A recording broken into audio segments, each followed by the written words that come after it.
श्री वामन पुराण चौथा अध्याय। विजया की मौसी सती से दक्ष यज्ञ की वार्ता। सती का प्राण त्याग, शिव का क्रोध एवं उनके गणों द्वारा दक्ष यज्ञ का विध्वंस। पुलस जी बोले, देवेश से भगवान शिव इस प्रकार कपाली नाम से ख्यात हुए और इसी कारण वे दक्ष के द्वारा निमंत्रित नहीं हुए। प्रजापति दक्ष ने सती को अपनी पुत्री होने पर भी कपाली की पत्नी समझकर निमंत्रण के योग्य न मानकर उन्हें यज्ञ में नहीं बुलाया। इस बीच देवी का दर्शन करने के लिए गौतम पुत्री जया सुंदर गुफा वाले पर्वत से मंदिर पर गई। जया को वहां अकेली आई देखकर सती बोली, विजय, जयंती और अपराजिता यहाँ क्यों नहीं आई? देवी के वचनों को सुनकर विजया ने उन सती परमेश्वरी से कहा, अपने पिता गौतम और माता अहिला के साथ वे माता महाकेसर यज्ञ में निमंत्रित होकर चली गई हैं। वहां जाने के लिए उत्सुक मैं आपसे मिलने आई हूँ। क्या आप तथा भगवान शिव वहां नहीं जा रहे? क्या पिताजी ने आपको नहीं बुलाया है अथवा आप वहां जाएंगी? सभी ऋषि पत्नियां तथा देवगण वहां गए हैं। हे मौसी, पत्नी के सहित शशांक भी उस यज्ञ में गए हैं। 14 लोकों के समझ चराचर प्राणी उस यज्ञ में निमंत्रित हुए हैं। क्या आप निमंत्रित नहीं है? पुलस जी बोले, ब्राह्मण नारद जी वज्रपात के समान जय की उस बात को सुनकर क्रोध एवं दुख से भरकर सती ने प्राण छोड़ दिए। सती को मरी हुई देखकर क्रोध एवं दुख से भरी जय आंसू बहाते हुए जोर जोर से विलाप करने लगी।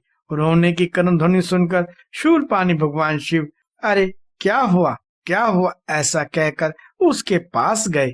वहां पहुंचकर उन्होंने फरसे से कटी वृक्ष पर चढ़ी लता की तरह सती को भूमि पर मरी पड़ी देखा तो जैसे पूछा, ये सती कटी लता की तरह भूमि पर क्यों पड़ी हुई है? शिव के वचन को सुनकर जया बोली, हे त्रिलोकेश्वर, दक्ष के यज्ञ में अपने अपने पति के साथ बहनों का एवं इंद्र आदि देवों के साथ आदित्य आदि का निमंत्रित होकर उपस्थित होना सुनकर आंतरिक दुख की ज्वाला से दग्ध हो गई।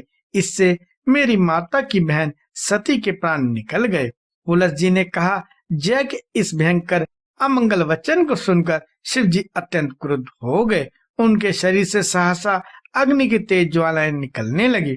मुने इसके बाद क्रोध के कारण त्रिनेत्र भगवान शिव के शरीर के लोमों से सिंह के समान मुख वाले वीरभद्र आदि बहुत से रुद्र उत्पन्न हो गए। अपने गणों से घिरे हुए भगवान शिव मंदर पर्वत से हिमालय पर गए और वहीं से कंखल चले गए जहां दक्ष यज्ञ कर रहे थे। इसके बाद सभी गणों में अग्रणी महाबली वीरभद्र शूल धारण किए पश्चिमोत्तर वायव्य दिशा में चले गए।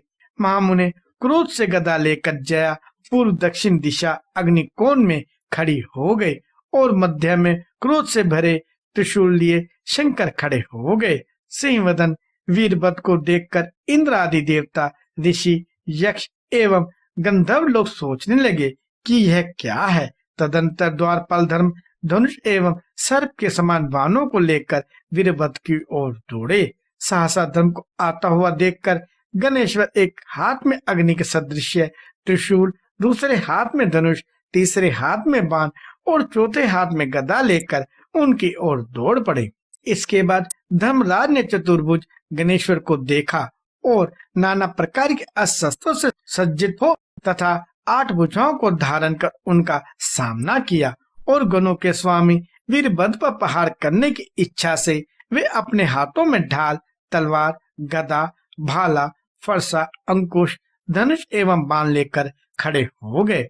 गणेश्वर वीरभद्र भी अत्यंत क्रुद्ध होकर धर्म को मारने के लिए वर्षाकालिक मेघ के सदृश उनके ऊपर तीक्ष्ण बाणों की वर्षा करने लगे। मुने धनुष को लिए रुधिर से लथपथ अतएव लाल शरीर वाले वे दोनों महात्मा पलाश पुष्प के समान दिखने लगे।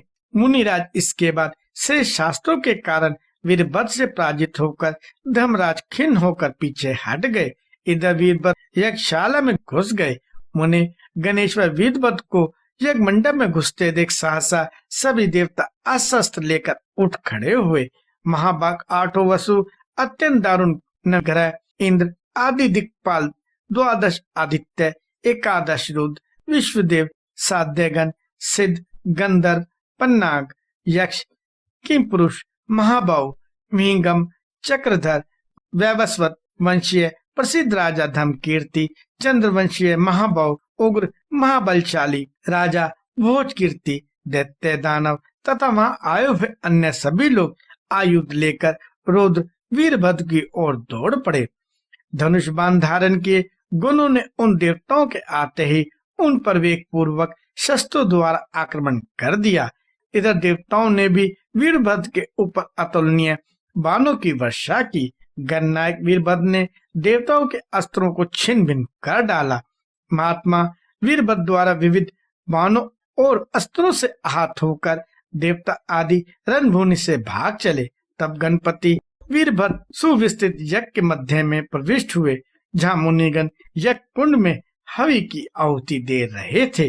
तब वे महर्षि सिंहमुख वीरभद्र को देखकर भय से हवन छोड़कर विष्णु की शरण में चले गए। चक्रधारी विष्णु ने भयभीत महर्षियों को दुखी देखकर डरो मत ऐसा कहकर अपने श्रेष्ठ अस्त्र लेकर खड़े हो गए और अपने शांग धनुष को चढ़ाकर वीरभद्र के ऊपर शरीर को विदीर्ण करने वाले अग्निशिखा के तुल्य बाणों की वर्षा करने लगे।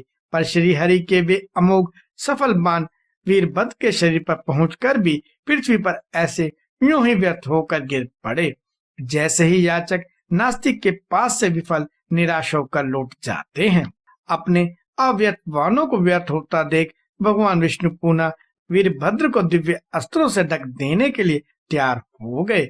वासुदेव के द्वारा प्रयुक्त उन बाणों को गणश्रेष्ठ वीरभद्र ने शूल, गदा और बाणों से रोककर विफल कर दिया। भगवान विष्णु ने अपने अस्त्रों को नष्ट होते देखकर उस पर कौमोद की गदा फेंकी, किंतु वीरभद्र ने उसे भी अपने त्रिशूल से काटकर पृथ्वी पर गिरा दिया। हलायुध ने वीरभद्र की ओर मूसल और हल फेंका, जिसे वीरभद्र ने गदा से निवासित कर दिया। गदा के सहित मूसल और हल को नष्ट हुआ देखकर गरुड़ध्वज विष्णु ने क्रोध से वीरभद्र के ऊपर सुदर्शन चक्र चला दिया।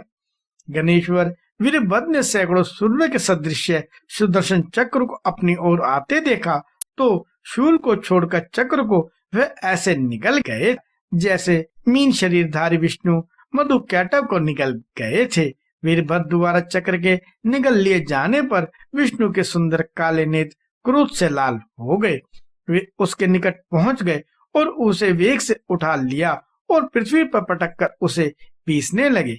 भगवान विष्णु की भुजाएं और जंघाओं के प्रबल वेग से भूतल में पटके गए वीरभद्र के मुख से रुधिर के फुहारे के साथ चक्र बाहर निकल आया।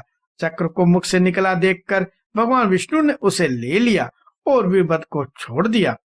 भगवान विष्णु द्वारा छोड़ दिए जाने पर वीरभद्र ने जटाधारी शिव के निकट जाकर वायुदेव से हुई अपनी पराजय का वर्णन किया। फिर वीरभद्र को खून से लथपथ तथा सबके सदृश निश्वास लेते देख अव्यक्त जटाधारी शंकर ने क्रोध किया। इसके बाद क्रोध से तिलमिलाए शंकर ने अस्त्र सहित वीरभद्र को पहले बतलाए स्थान पर बैठा दिया। वे त्रिशूलधर शंकर वीरभद्र तथा भद्रकाली को आदेश देकर क्रोध से लाल आंखें किए यज्ञ मंडप में प्रविष्ट हुए।